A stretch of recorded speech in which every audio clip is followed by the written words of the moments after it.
TBS Hebrews Session 35 centers on the themes of spiritual growth, the supremacy of Christ, and the role of angels, set within a framework of prayer and reflection.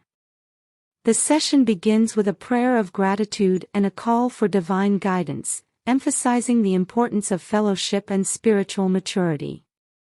Key topics include the unique sonship of Christ, his role as a mediator, and the eternal nature of his kingdom, which is characterized by righteousness. Participants are encouraged to engage deeply with Scripture and reflect on their personal relationship with God, seeking to embody the righteousness of Christ in their daily lives.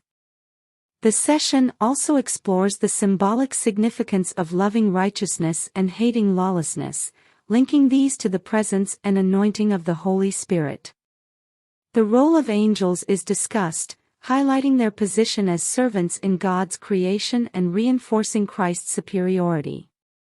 The session concludes with encouragements for personal and corporate spiritual growth, emphasizing the transformative power of prayer and the importance of understanding one's identity in Christ. Participants are encouraged to apply biblical concepts to their lives, seek divine guidance, and foster unity within the body of Christ.